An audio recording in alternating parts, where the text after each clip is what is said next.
Hi, it's Cheryl with Caribou Country Lifestyle. Today I am going to be talking about starting seeds and starting seeds indoors. I am not going to be starting any seeds today. I just want to talk about what you need to think about when you are starting your seeds indoors.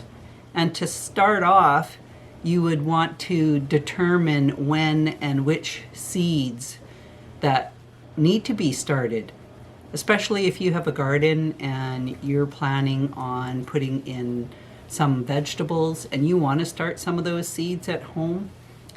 These are some of the things that you might want to think about when starting your seeds. And when I start my seeds, I usually like to look at the package. Take, for instance, I have a variety of different brands of seeds that I purchase. So this is just Mackenzie seeds. You can get those at any of your big box stores. I don't usually have a lot of Mackenzie seeds, but I picked this one up. It was a cherry Roma tomato, and I thought, well, that sounds interesting. So when I look at the package, usually on the back of the package, it'll tell you have information, and this one has start indoors 6 to 8 weeks before your last frost. Our last frost is June the 2nd.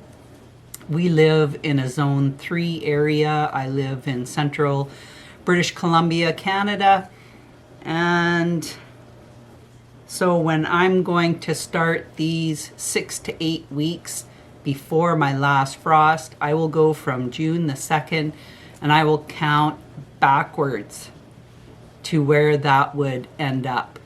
And that would be basically somewhere around April the 2nd, give or take a few days. Another thing that they'll have on the packet down on the bottom left corner, it has that tomatoes will mature in 75 to 80 days. And that 75 to 80 days is from the time that you actually set your plants out in your garden, not from the time that you start those seeds inside your house, but from the time that you set those plants outside in your garden.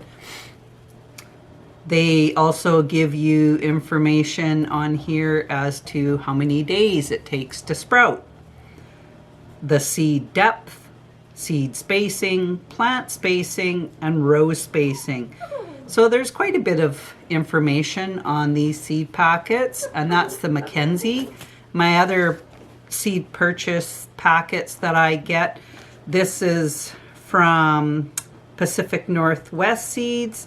Again, I just picked these up at Art Knapp, which is a garden center, not here where I'm located, but in bigger areas like Prince George and Kamloops, BC. That's where I've picked these up. Again, they have pretty good information on the back of their seed packets. Another one I get is from Lindenberg. They have good pictures on the front. Most of their packs, not all of their packs, have pictures on them. Again, it'll say to start indoors. This is another tomato variety. Plant depth, seed spacing, spacing between rows, days of germination, space after thinning, and how many days of maturity that these plants will take. Another one I get is TNT seeds. A lot of TNT seeds do not have a picture on the package, but they have lots of information on their package for when to start your seeds. And for this one, it'll say to germinate in a soil temperature of 24 degrees. Once the plants are developed, and you can reduce the growing temperature to 17 degrees. Plus it also has on here to fertilize weekly with a 10-52 17 ratio of fertilizer. My last one that I purchased seeds through, West Coast Seeds. This is another Canadian seed company. They have good pictures on them, lots of information on the back. So they're another good company that you can order seeds through. Well, I don't order seeds through most of these companies. The only ones that I order seeds through are T&T Seeds and Lindenberg Seeds. After you figure out what seeds that you want to start, then you're going to think about your containers. There's a variety of containers to start seeds in. I have peat pellets. These peat pellets, all you do is you put them in a tray filled with water, let them absorb the moisture into the peat pellet disc, and it will rise up from being flat to about 2 to 3 inches high, and they don't get much bigger as far as in width wise. They just kind of plump up, and there is like a mesh netting around the peat pellet, and there's also a space in the top, a little divot in the top, so once it's plumped up, what I usually do is I'll take a pencil and poke it through the top of it, drop my seeds into it, and then kind of squish the dirt around the seeds so that they have a good contact with the soil. I used to use these a lot, but over the years I have found that mesh coating that is around them don't decompose. I find that after the following year and the year after that, I'm finding those little mesh wraps that are around that, I will find those still in the garden, in my soil. Another one I have purchased are these fabric bags. I thought this was going to be such a great idea. I am going to try and use a lot of these up. It comes in small, medium, and large. The problem with these is the roots. I find they don't seem to be able to have anywhere to go. So a lot of times you're having to cut the bag after the plant has developed. Before you plant it into your garden, you're having to cut the bag, stick it in the ground, just to be able to have the roots to be able to keep growing in the soil. Not the best purchase. I have fiber pots. Fiber pots are actually really good. I like the fiber pots. They do decompose in the soil. I have, these are a 2 1/4 inch around fiber pot. These are singles. These are a 2 1/4 inch fiber pot in the squares, and they have a strip of those. I have the 3 by 3 inch fiber pots. They come in a 6-pack. They can be separated easy enough. Then I have the plastic variety. This one is a 6-cell. It has 6 cells, hence the term 6 cells. These are actually about 1.5 inches in diameter each cell. For these would be perfect for your smaller seeds, such as lettuce, fennel, spinach, if you were to start these inside. And also, they're also good for smaller, they're also good for starting annual flowers as well. Then I have a single plastic. This is a 2 1/4 inch in diameter across, and this one is also good for a start. You can start your brassicas, your beets, leafy greens, any herbs in that. This is a 4-cell, and I will start pepper plants in these a lot of times. I'll put 2 seeds in each cell, and then I can split them up. And when I split them up, I would put them in a 3 by 3 inch pot for your peppers. And that's a perfect size pot for planting your peppers. Also, you could do any of your cuttings for flower cuttings, for your geraniums. That's another good size. Then I have the 3 by 5 inch cell. This is the one that I've been using quite a bit for starting a lot of my flowers in. And I will put 2 seeds in 6 spots, and then I'll split those plants up depending on the variety. I had a comment in one of my last videos wondering if I split the seedlings up once they're growing. I don't usually split the seeds up when I'm doing alyssum or lobelia, but if it was snapdragons, then I would separate those seeds and I would put them into a larger 6-cell container. So that is another one that I have, a larger 6-cell container. I've even taken plastic cups, drilled holes in the bottom of the plastic cups, and used them.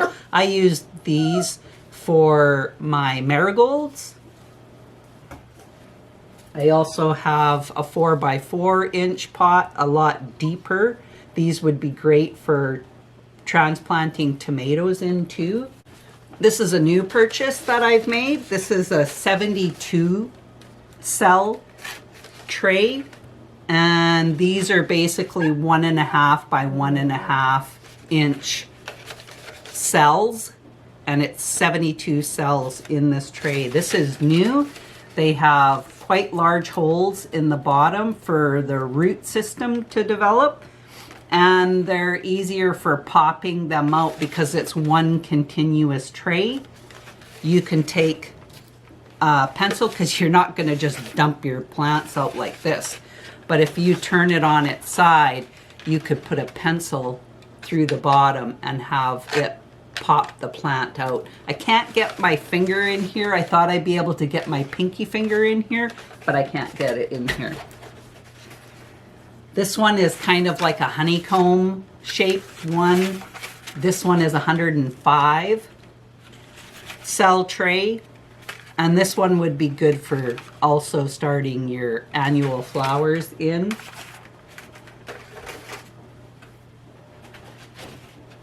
Here, this is a 20 row tray. I haven't used these. I got these last year and I haven't used these. These are great for when you're starting a full row of, you could do quite a long row of flowers, and then what you would use this for is you could separate the flowers out and put them into larger containers. This isn't something that you would want to start something in and keep it growing in. It's more for starting seeds in and then transplanting them into bigger containers. And with that, I have a short drain tray as well for having these 20 cell trays in here. I can fit that into this bottom catch tray for the water. Next, we're going to talk about soil. When you're using a soil to start seedlings in, you can buy a seedling starter mix. You can get a soilless mix. It's a pre-mix. And what's in that mix is you have your sphagnum peat moss in there. You also have some perlite in there. And what the perlite does is it improves the drainage within the soil. A lot of times they'll have vermiculite in there, and the vermiculite, it aids in the water retention of the soil. So sometimes you'll plant your seeds, and once they start growing, a lot of times you can sprinkle a little bit of vermiculite at the top, and that keeps the actual plant that's growing above, keeps it dry. It'll reduce the chance of having the dampening off, any mold growing on the top of the dirt, which will end up killing your roots, and then the plant just dies off. And a lot of that is just because of too much water. Another thing you want to think about is if you're using a dome to put over top of your plants, and what that does is it helps retain the moisture. If you are in an area that's fairly dry, which we are, we have a very dry temperatures in the summertime. So, and also inside our house, it's like a dry air. And that is why I use the domes over top of my plants. But once your plants have sprouted and are starting, you want to take that dome off, because then you need that airflow. And that will help also, having that airflow will also help prevent the dampening off and the mold that grows on the top of the dirt, and then your plants won't be dying off. Now you're going to start your seeds. Some seeds are quite large, like your watermelon seeds, squash seeds, and that is those larger seeds, you're actually going to start those in a larger container. So you could start those in a 3x3 container, because once they get growing, you won't have to transfer them over into a larger container, because it's a larger seed. You would start them in a larger container, and then you would just automatically transplant that out into the garden once there is no threat of frost that's going to damage your plants. With the smaller seeds, you can use that's when I would use the 3x5-inch tray for smaller seeds, or you can use a 6-cell tray for your smaller seeds. And you can just, with those smaller seeds, you can scatter them over the top of your soil. And depending if you are reading your package, and some packages actually don't always tell you whether the seeds need to be covered or not. I've found out a lot of information by looking in gardening guides. Vessie's has a good gardening guide where it has gave me a lot of information on certain seeds to cover and not cover. With snapdragons, you don't cover those seeds, but there's such a small seed that I just sprinkled them over top. And then once those snapdragons have started, then I can separate them into their own individual pot. And I would also like to kind of touch base on light levels for your seeds too. Like for your pansies, your geraniums, your verbena, even my echinacea that I started. Now for those seeds, to get them to germinate, they actually have to be in total darkness. Some seeds, like the verbena, had to be in total darkness but needed a heat mat underneath the tray of seeds to get that soil heated up to help speed up the germination rate of those seeds. So you're having it in total darkness, and you're having to supply heat for some of them. With the pansies, they had to be in total darkness, but you didn't need to supply the heat for those seeds. I also, when I'm starting my pepper seeds, I will, or even now your heat-loving seeds like tomatoes, peppers, eggplant, even cucumbers, they prefer to have that heat mat underneath the tray to help heat up the soil so that it'll speed up the germination of those seeds. Once the seeds have sprouted, you're going to take it off the heat mat and put it under lights. You'll also take off the dome and put them under your lights. You don't need the heat mat anymore, and you do not need the dome. If you keep the dome on it, it will actually make the plants leggy, and that's very spindly, and then they will have a better chance at toppling over, breaking. They're just very fragile. So you want to take that dome off. You want to get the airflow around them. A lot of times I will even put a fan on my plants and have that air circulating around the plants. It helps the plants considerably for their growth. Next, we're going to touch on soil temperature. Now, a lot of your plants actually require a soil temperature of anywhere in between 8 degrees and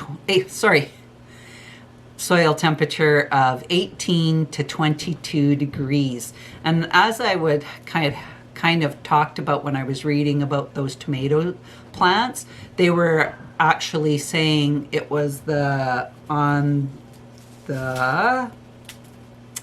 this was the tumbling yellow tomato, and it said to when you're starting your seeds to germinate, you want your soil temperature at 24 degrees, but after they have germinated and they're getting that plant development, then they don't need that soil temperature of 24 degrees. It will go down to 17 degrees. Generally warmer. I have a thermometer down here, and the temperature down here is about 23 degrees.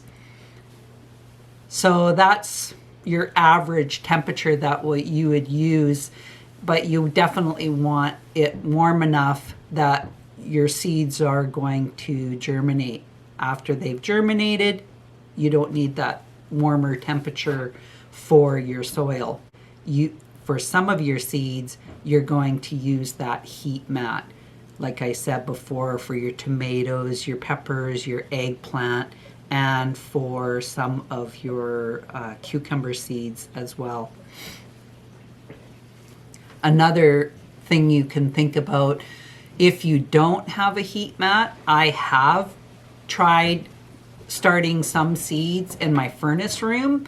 It's quite dark in there, so it was perfect for my verbena. I just set up a table in the furnace room and stuck my tray of verbena seeds in there. I didn't need to worry about having a cover over top of them because they had to be in total darkness. It is very dark in there when you turn the light off, and that actually worked quite well. Some people will, if they don't have a heat mat, will use the top of their fridge. Anything that's running that has a bit of warm temperatures. When you feel the top of your fridge, you can actually feel warmth coming off of the top of your fridge. Now, I can't do that because my cupboards surround the top and the sides of my fridge, so I would not be able to do that. And I have said in one of my other videos, I have 2 heat mats. I'm actually going to get a 3rd heat mat next year. You also want to price out those heat mats too. I have found that in some companies, our local feed store, heat mats are going for $50 for just a 10 by 20 heat mat. I found them at Lindenberg's. Again, it's $40 with Lindenberg's. The cheapest I found is through T&T, and they did just raise the price up. It was $20 and now they're $23 for a heat mat, but that's still cheaper than anywhere else that I've seen heat mats for. So it's good to shop around and find the best deal. I want to talk about your soil moisture. You want to make sure that the soil is moist when you're starting your seeds. That moisture is also going to help speed up the germination. What happens is the water in the dirt helps to soften the coating on the seed, and that helps it be able to sprout out of the seed from the coating shell of the seed. When you're first starting out, starting your seeds, mine, I've had it I bought it last year, so it was quite dry. And I'll put it into a container, and I will actually add water onto the soil to kind of start to get it to moisten up. Then I will put the soil into my cells trays, and I will put those trays into the bottom pan that holds the water, and I will fill it up about an inch high, put all my trays with the soil in there, let that kind of soak up into the soil, and then sometimes I'll even give it a little mist. I have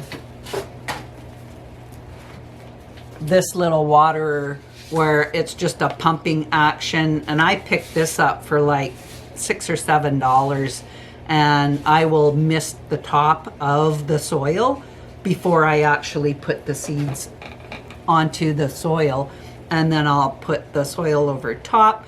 And usually, because the moisture is already in the soil, when I put that little light layer on top and then I stick the dome over top of that, that moisture that's already in the soil will actually absorb into that little fine layer of soil that I've put over top of the seed, and I do not need to add more water over top.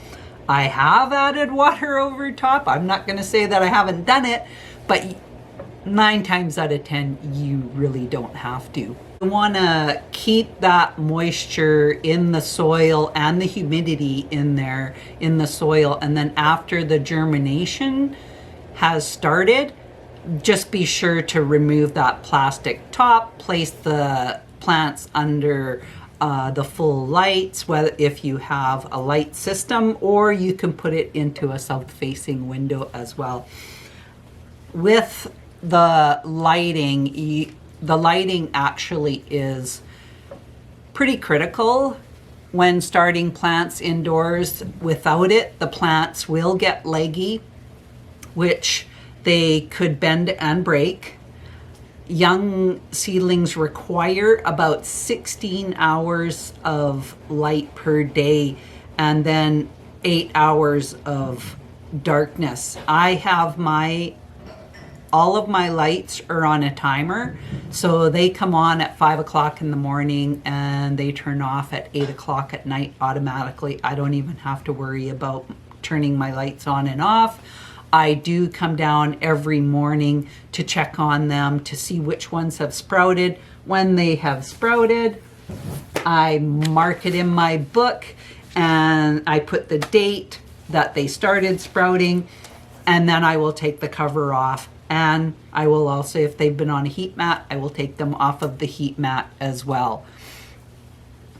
Your plants, when you have them under the lights, depending what kind of lights you have, I have some new LED lights, and I'm not exactly sure how far I'm going to need to have my plants under those lights, because they are a stronger light than my shop lights my shop ballasts that I have, because I have one grow light and then one other regular soft white light.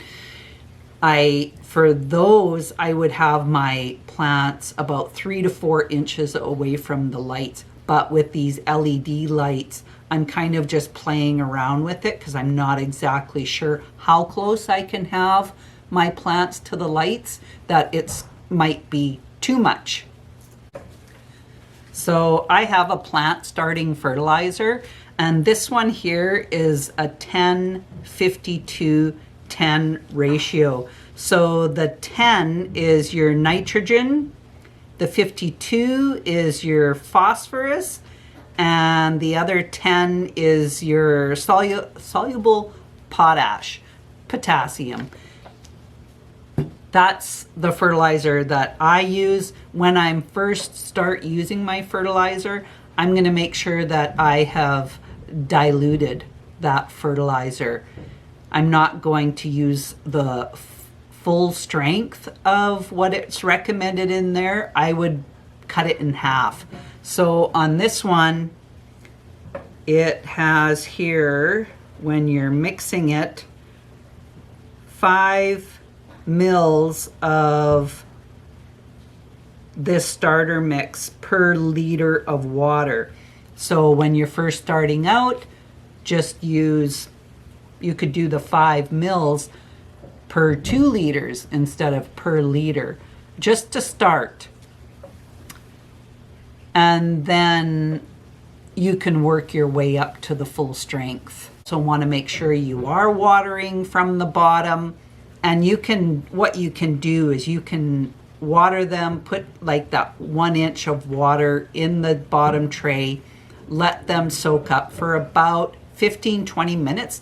Once you've already have your plants established, you don't want them to dry out.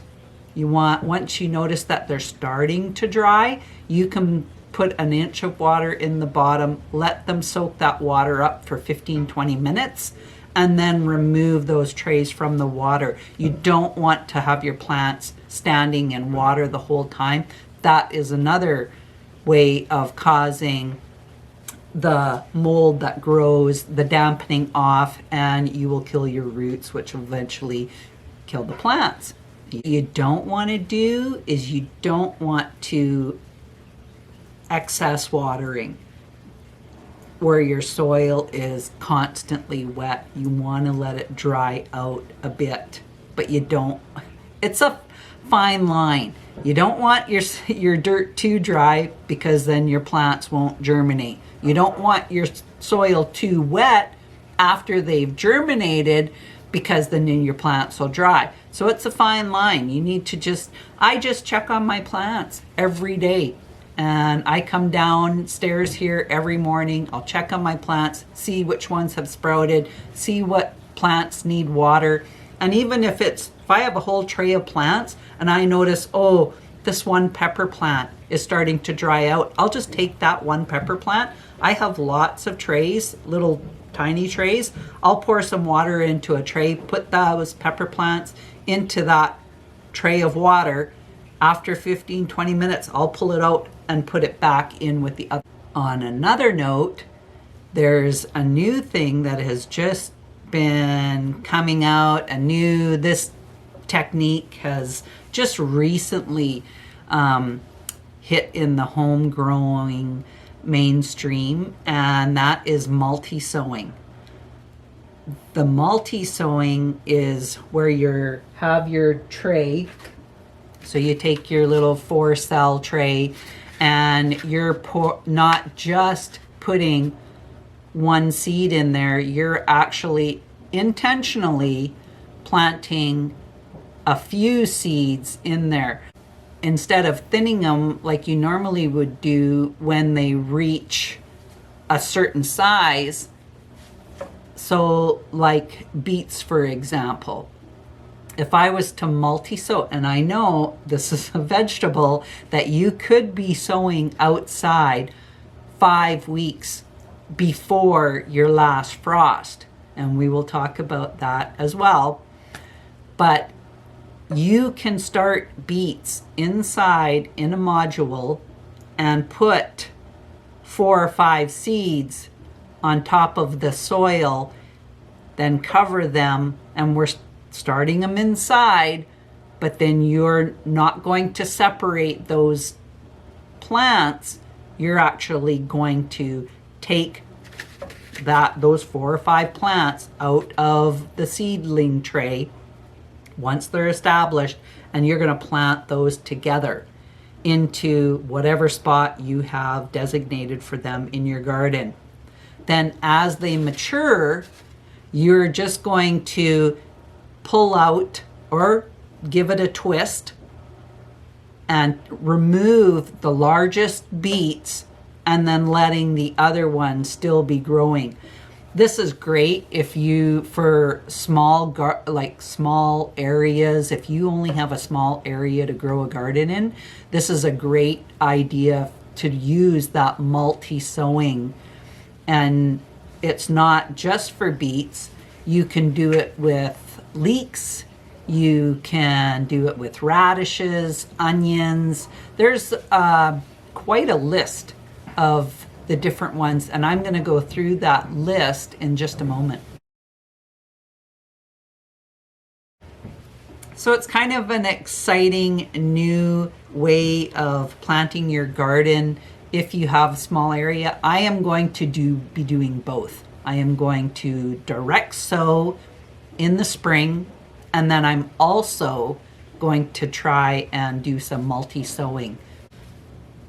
Now there's a lot of information out there about seed starting, planting your vegetables, flowers. For me, I am in a cooler climate, and I find that Lois Hull's Northern Vegetable Gardening, it's a guide for cooler climates. I refer to this book a lot. Another thing I wanted to talk about was when I was mentioning before about different plant seeds. If you're direct sowing, there are seeds that you can start 5 weeks before your last frost. And I will have a list of those plants that you, of those seeds that you can direct sow out in your garden. So 5 weeks before, for me, my last frost date is June the 2nd. So that's something you're going to want to look into. You can Google that to find out when your last frost date is. So 5 weeks before June the 2nd, I would be able to be planting mine towards the end of April, beginning of May.